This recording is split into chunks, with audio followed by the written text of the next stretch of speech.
United States has cancelled a $21 million taxpayer-funded grant.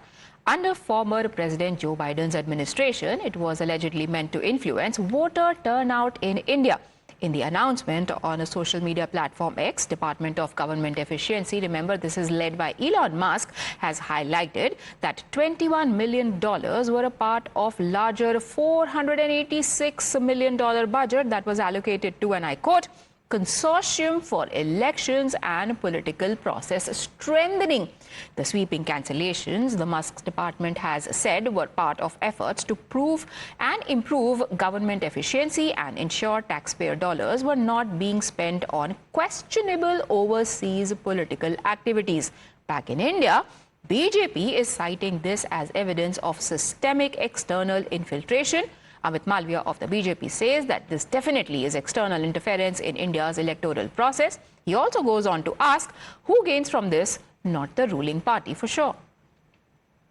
$21 million were kept and were supposed to be sent to India for consolidation of voters and voters turnout, which the Trump administration has cancelled today. What does this indicate?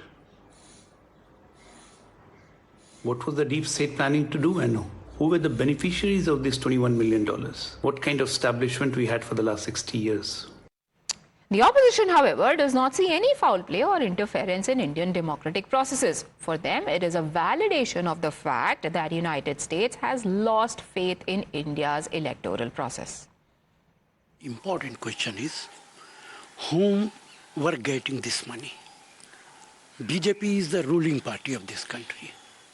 You should find out money is coming to whom, money is coming for what purpose. Just giving a statement is makes no difference at all. They should find out, they should speak to Prime Minister. It is the responsibility of Government of India to find out, to investigate and find out the truth.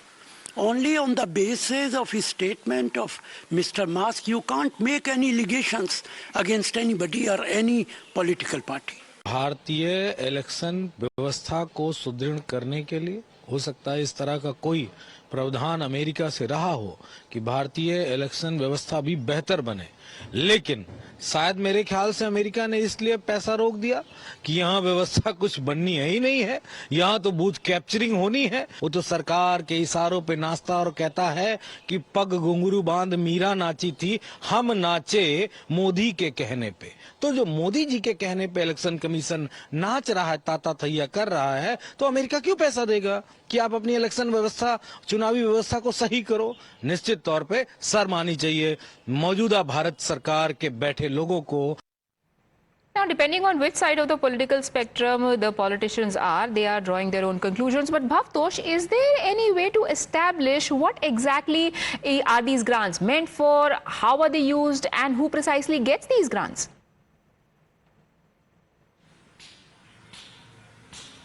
Well, as of now, these are mere allegations, as you rightly said. What Amit Malviya has tweeted actually means that International Foundation of Electoral System signed a MOU with the Election Commission of India, and International Foundation of Electoral System has links with Open Society Foundation. Now, we all know that Open Society Foundation is an organization that has very close links with George Soros, and what they have further said is that Open Society Foundation receives grants from USAID. Now, USAID has been in crosshairs with Donald Trump, and their funding have completely been stopped by the Donald Trump, and it is under investigation. Now, the question is when this MOU was signed, and further Amit Malviya and BJP has alleged that this MOU was signed way back in 2012.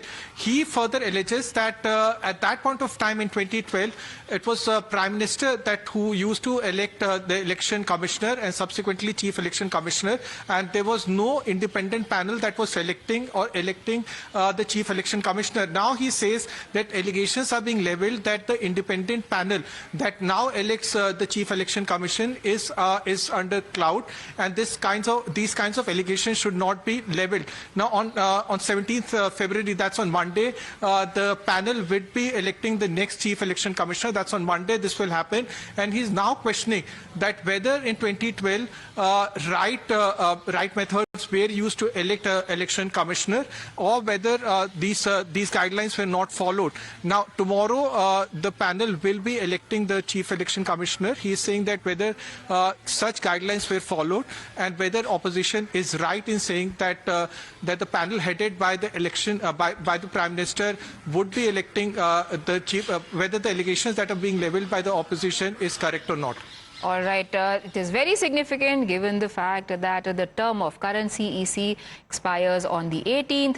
The meeting is tomorrow to select from the other options, and on the 19th is a Supreme Court hearing in the matter. Thank you, Bhavtosh, for joining us with those details.